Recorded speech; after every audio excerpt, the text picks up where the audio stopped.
All right, everybody, how you doing? It is Thursday, May 14th. So we had a nice bounce off of support in the stock market today. That was the level. We got a little bit below the level that I talked about yesterday. I said 2777, I believe I said, on the S&P. I think we got down to 2760, thereabouts, but then we had a nice reversal. Interesting that the weekly sentiment, the AAII weekly sentiment survey, again showed a very low level of bulls, a very high level of bears. Neutrals came up a little bit, but that's still below the historical average. And that bull minus bear spread, the bull-bear spread, when you take the bullish sentiment minus the bearish sentiment, that remained negative for the 12th week in a row. Now, I went back and did some research on this, and you have to go all the way back to 2008 to find a period as extended on that spread. I think in August 2008 it was 13 weeks in a row. We are now 12 weeks in a row. So that's another way to look at this weekly sentiment survey, and that is indicative of a very negative consensus on the market. So you have that. Fiscal continues to be very strong. We are now up 840 billion. Every day I give you these numbers, 840 billion over same time last year, with the spending growth rate approaching 30% year over year. Now that is just astronomical. But here's something that is a little bit concerning to me, and that is tax flows. Because how do you gauge, somebody asked me this question, and I thought it was a good question, and it made me think, how do there's a lot of money being pumped in, we know that. But how do you gauge whether that money is being spent or maybe used to pay down debt? Pay down debt, that is happening. We have actually seen a very, very sharp contraction in consumer loans, particularly credit card and revolving credit loans. So a lot of the money that's being pumped in, maybe in the form of unemployment benefits, maybe these $1,200 checks, I don't know. We have seen a contraction, very sharp contraction in credit card and revolving credit debt. And the only way for the amount of credit outstanding to contract is that debt has to be retired. In other words, it has to be paid down. So I've been following this, and it's been kind of curious to me how that we have seen such a steep contraction. But then that's what's happening. People are using the money to pay down debt, and they're also sitting on the money, and you can't blame them because not a lot is open. So anyway, these tax flows are not improving.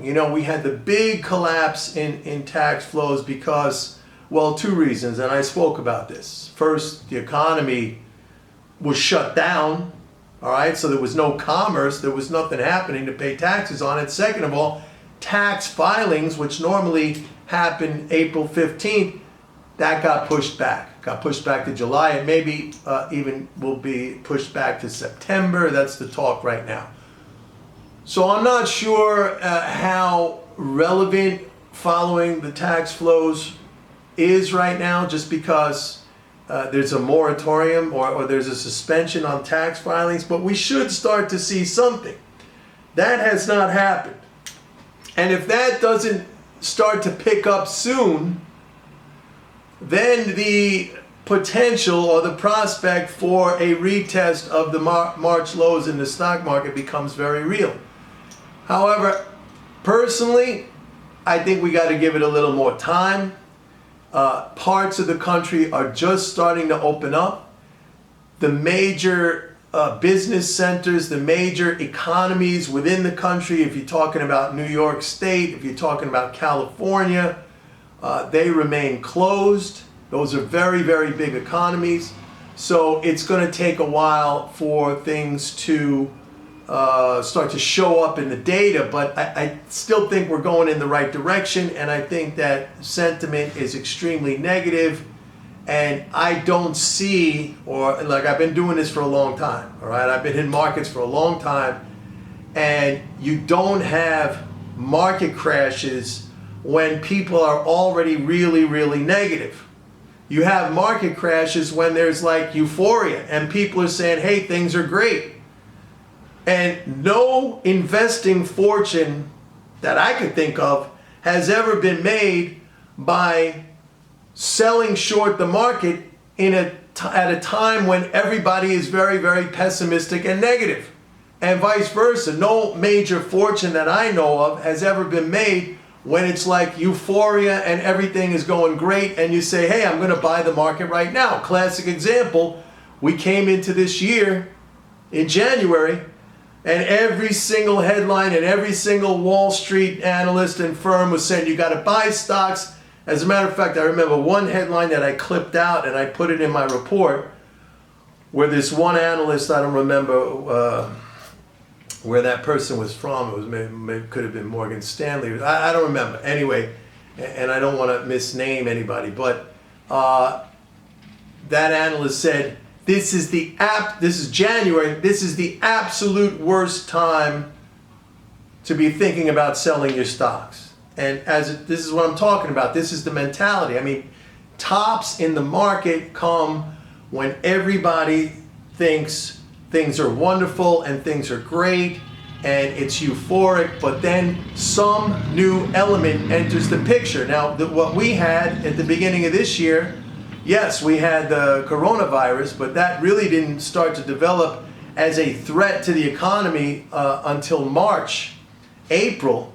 But as I was telling you, and you could go back and look at the videos at the time, I was already saying in late December, early January, that the fiscal support was fading. And that's primary. That's the core of what I look at. All right? Government spending flows to income. It flows to corporate profits. Corporate profits are reflected in stock market valuations. So I already saw that.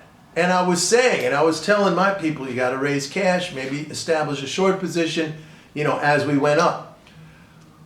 And if you look around right now, I mean, all of you undoubtedly would agree with me that if you look at the headlines now, they are terrible. They are gloomy.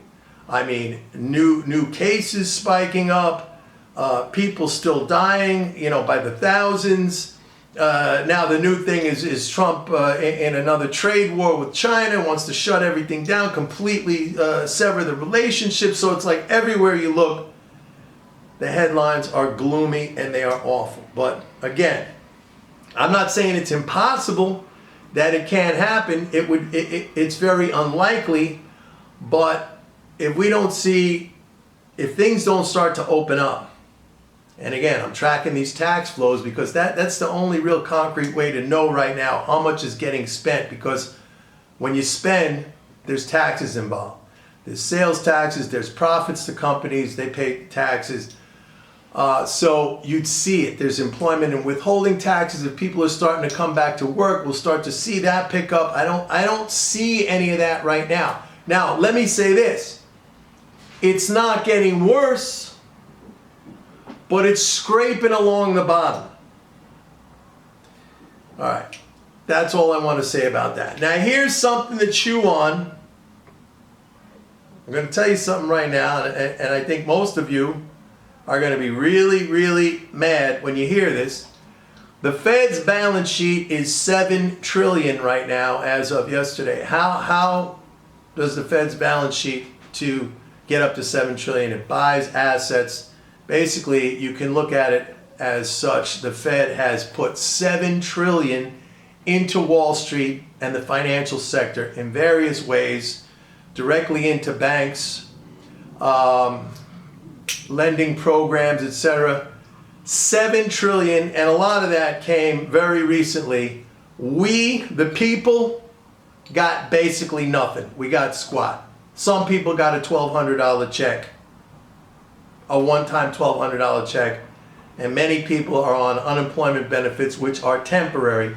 But unlimited amounts of money for the financial sector, Wall Street. Now, I think somebody here criticized me the other day, and I think it's a very unfair criticism because because they said, to the effect, they said, Mike, you're cheering the market, but that's really lousy what you're doing because so many people are suffering, and yeah, the money's going in, but it's going to the wrong. Look, I'm totally on board with that. Anyone who knows me knows that I have been an outspoken critic against monetary policy and who it's directed at, and fiscal policy and who that is directed at.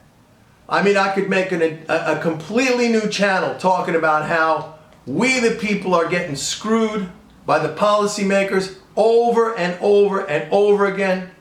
The inequality is a product of the system. It's a product of policy. We're the losers. A very small group of firms and elites are the winners constantly over and over and over again. So when I talk about fiscal and I talk about money flows, please understand that I do speak out against the inequity of that, enormous inequity of that. But what can I do? There's nothing that I could do. I try to help people make money in the markets so it can offset some of the burden that's being put on them because of these terrible policies that favor a few and eliminate most of the rest of us. All right, everybody, go to my website, pitbulleconomics.com. Sign up for a 30-day free trial of MMT Trader. Make some money for yourself. The link is right here in the description below. Bye.